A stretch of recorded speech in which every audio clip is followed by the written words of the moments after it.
All right, our final guest is a customer success manager here at LinkedIn. Her story is one of transformation, and she deserves all the credit in the world for the courage she displays in sharing this story with us. Before we bring her up, let's get a little bit of a background. My name is Cara, and I am a customer success manager for the Learning Solutions business. Being active for me has been everything. That's where I find my social connections. That's where I challenge my body, I challenge my mind. When I found out I was pregnant, I was so shocked, but so excited. During my pregnancy, I made it a point to keep doing everything I had been doing previously. And I didn't really focus on the mental wellness because I knew that having a child would be so blissful and wonderful that it never occurred to me that that wouldn't be the case. How are you feeling? Better.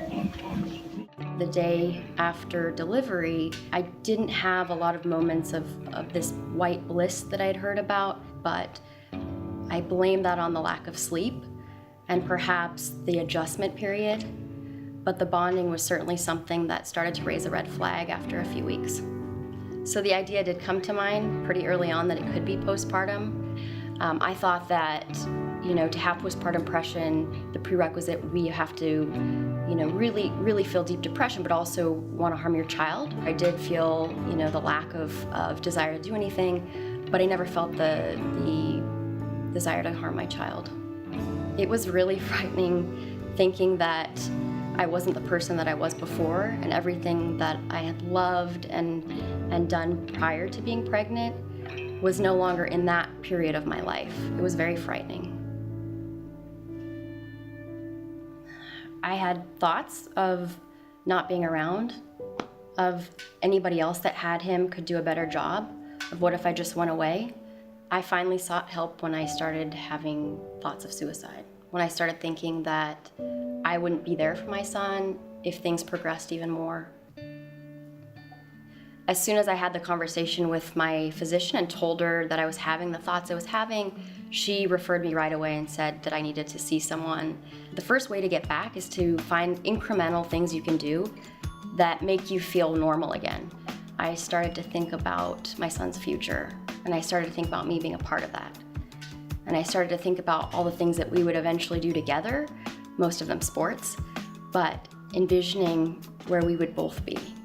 It made me feel very hopeful. Now my relationship with my son is great. He is a hilarious 2-year-old, but he also is curious and hopeful in all of the things that I see in myself, or rather saw in myself prior to having him. This experience has transformed me. I don't feel that you ever return to who you were before. You've gone through so much and have seen so many different sides of yourself and the world and everything. You never come back to the person you were before. You come out on top with a new perspective.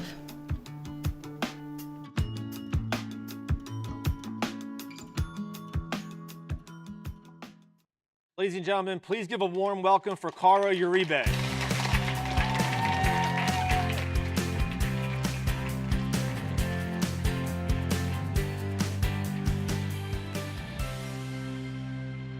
Cara, thank you for joining us here today.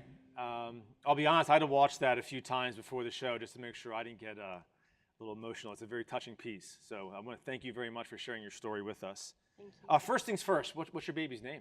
Soleo. Soleo. We call him Soli. Soli, that's great. That's fantastic. Elaborate a little bit about how you were before you became pregnant, sort of what your lifestyle was, how you were, and transitioning into that phase of your life. Well, my husband and I met in sports.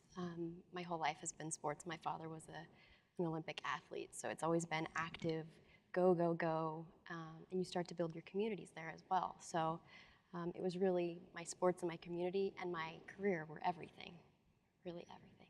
And then you got pregnant, you're excited for the baby to come, and your expectations were what after when you were about to give birth? Yeah, well, I did a ton of research and all the preparations you could possibly do around what to buy and staying active during pregnancy. So my expectations were all around the normal parenting experience, never really thinking about wellness or mental health other than the physical aspect. Knowing what you know now, would you have done things differently? Do you think anything could have been done differently that could have possibly led to a different outcome after Soli was born? Absolutely. I think we forget oftentimes how pivotal our state of mind is to everything else we do, right? So we prepare for trips, thinking about everything we're going to put in our suitcase and never really think about the actual, engine above our shoulders, right? So if I had to do it differently, would think a little bit about what that experience could or could not be like, right? Knowing now that postpartum depression is something that can hit anybody, no matter how active you are, no matter if you have a propensity to it or don't. It's really not something that you can know going into. So I would have certainly, opened that avenue and already known my resources going in. Knowing what you know now, what would you share with a mother who is expecting? Yeah, I think there are a lot of resources even within your hospital, so just know what you might have. Most hospitals have a postpartum support group, and even if you don't have severe depressions or you're not showing signs, being around people in a very empathetic environment is huge to your wellness and health. So we spoke before, obviously leading up to the show, and one of the things that stuck with me was that you shared was how when you're going through this, you found a more well-roundedness to your own wellness practice. And obviously you had one that was going on long before you joined LinkedIn. Though we'd love to take all the credit. We know we can't. Well, EAP is amazing. I did use EAP. Oh, that's great. That's something I actually wanted to talk a little bit about too as well. So maybe share a little bit about how good the EAP and how the EAP here supported you. Yeah, so when you're going through it and you're in the thick of it, I went through it before coming here. Resources can feel really heavy. Who do I call? Who do I talk to? Insurance, craziness. So that's really in and of itself a task.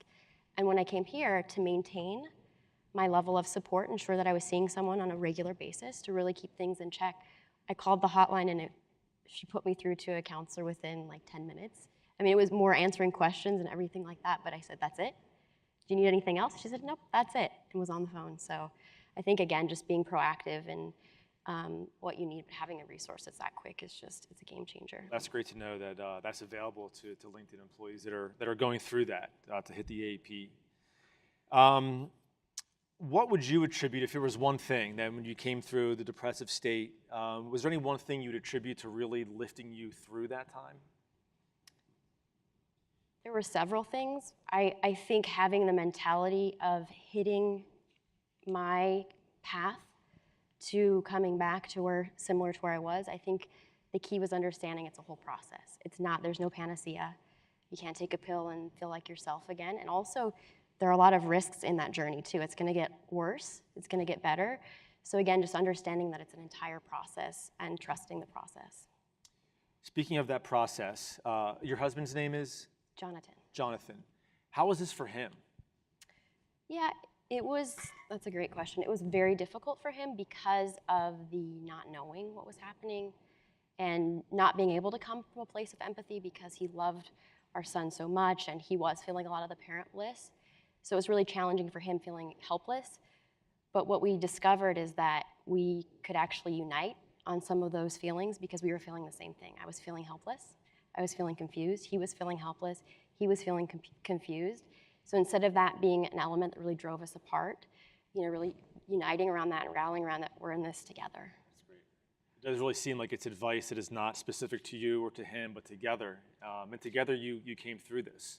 And everyone's doing really well now? Yeah. Yeah? And how old is Soli now? He's 2. He's 2. And he's sassy. Good for him in that regard. One last question, sort of in the general sense, how has that experience shaped maybe or reshaped your perspective on life? Yeah, it's a great question. So in many ways, of course, I think the largest way is I now feel more equipped to be a support unit for people going through hard times. Because, again, the empathy's there, but also understanding that things can just come in episodes, They can be, also longer episodes, but being able to understand what somebody's going through, just being there to open and listen, I think it's made me a better support unit. That's great. It's something, too, that with our Keep in Mind campaign, one of the things that really resonates, regardless of what someone is going through, is take that first step of don't keep it to yourself. Share with someone, whether it be a partner, an outside resource, something through our benefits here, but the worst thing to do is to suffer alone. So if you know someone is going through something, or if you yourself are, I think we'd all agree that the best thing to do is to reach out and don't go through that alone. Cara, thank you very much for sharing your story with us. A round of applause for Cara, everybody, and all of our guests here today.